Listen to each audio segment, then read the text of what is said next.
Okay. So where are you guys right now in the process? We just had the in-service day. We had the morning of the in-service day to do some work. We did some work on objectives. So a graduate of Baker University should be able to X, or Okay. should have had experience with Y, something like that. We spent time with the faculty sort of trying to define what those things should be. Those would be sort of the outcomes, the things we would want the gen ed curriculum to deliver. So we spent part of the day with them working on that. And then we spent part of the day with the faculty working on what might the general outlines of the curriculum be? What sort of thematic guide might we have for building the courses or building the structure of it? That's kind of where we're at right now. It's just working on the outcomes and then working on the general outlines of it. Very general. Right. Okay. And how can students who are interested in this sort of thing get involved with the process of helping to revise the gen ed system? Well, we're definitely going to create those experiences. We've had some already. I know that you participated in some of the discussions last spring in the morning, and we've also had another session, a week of sessions for faculty and students.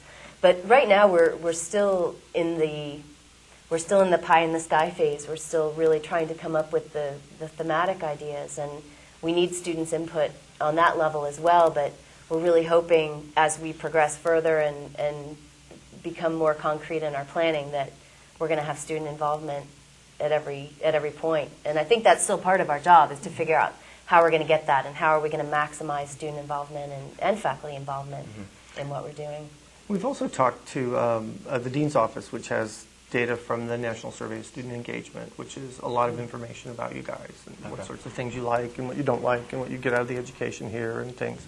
And then marketing has been working on the coordinated marketing campaign with all the campuses. And they've been working on focus testing a bunch of ideas and have been spending a lot of time with high school students in the area. And so marketing has offered to lend us information about our future students, not just our current students. Right.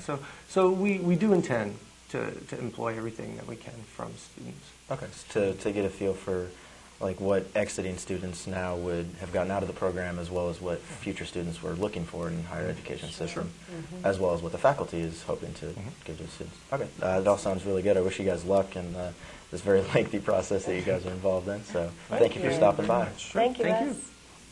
We talked to Baker students about how they felt about the current gen ed system on campus. Here's what they had to say. The gen ed requirements here at Baker are good for the students. I think it gives them a good balance in their education, especially outside of whatever major it is that they concentrate on. For me specifically, I'm a biology major, and I know that I benefit from, say, a theater course or an English course. Just makes me more well-rounded as a student. Honestly, I think it is kind of stupid that there's a bunch of gen ed requirements when, like, you're a history major and you have to take a bunch of math classes. But at the same time, coming from Colorado to Baker, it is nice that since I'm taking gen ed credits now, I can always go back home and credits will transfer if that's decide what I want to do. All right, I think that the gen ed programs here, although they're really thorough, I think they're a little too thorough, and there are too many different requirements for people. Like, I'm a humanities major, I major in languages, and I still have to take math classes, science classes. I think a little bit of that's okay, but not as many hours as we have to have to get a degree. I mean, I understand they want us to have like a broad education and everything, but really I think that we take a lot more gen ed hours in other disciplines that a lot of other universities don't have to, and I think that's kind of ridiculous. It's expensive and it wastes time, and we've got people staying here 4.5 years, 5 years that really should get out in 4 or even 3.5, given the same requirements of other universities. I personally think LA 101 is a unnecessary class.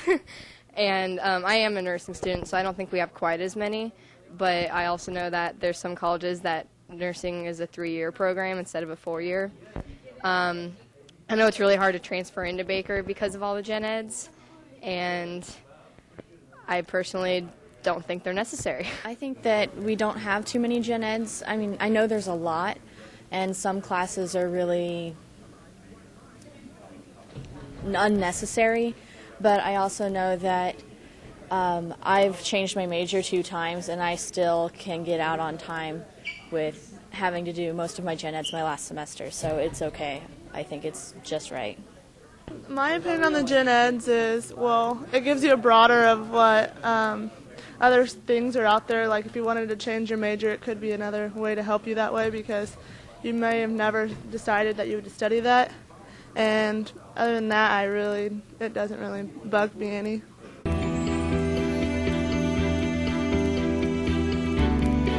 Welcome back to Inside Baker. KNBU TV reporter Cyrus Oliver sat down with Norma Sconce for our latest segment, Baker Staff Spotlight.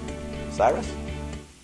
Thanks, Wes. I'm Cyrus Oliver in the Harder Union, standing right outside the Baker Wildcat Cafeteria, where I'm about to speak with Norma Sconce, who is our Baker Staff Spotlight of the Week. My favorite part is my contact with the students. I love to talk to the students, get acquainted with them, and they're lots of fun, and I just enjoy the daily contact with them. And I do make an effort to learn their names, and when I see their cards, to put that face with that name on the card.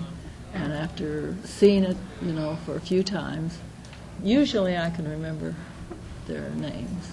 Okay, before I came to Baker, I worked for cleaners. The main office was in Ottawa, but I drove from Baker, or from Baldwin to Ottawa, picked up the clothes and took them down to Garnett, and then stayed there all day. And I did,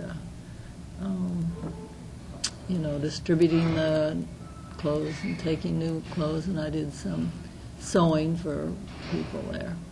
I worked there about 3 years, and then before that, my more major job was at KU in the library, and that was an interesting job, although I had no contact with the students, only the books. I cataloged the books, and so that wasn't so fun.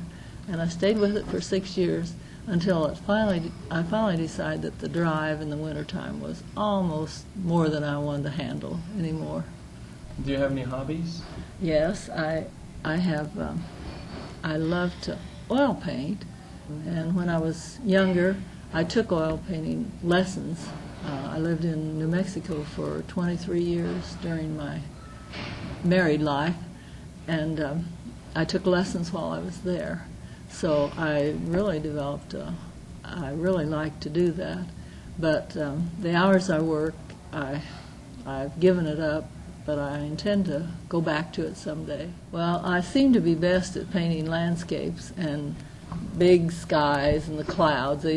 In the classes that I took, they called me the cloud painter because I really enjoyed doing the clouds and all different, how the sun and the sunsets and all affects the clouds. And then I'd put the landscape in there too. And when we lived in New Mexico, we were in the desert area, so there's a lot of interesting desert scenery that I like to paint. But I'd eventually like to get into painting portraits because faces are just fascinating. Thank you for watching. This has been the first Baker Staff Spotlight of the Week. I'm Cyrus Oliver, KNBU TV.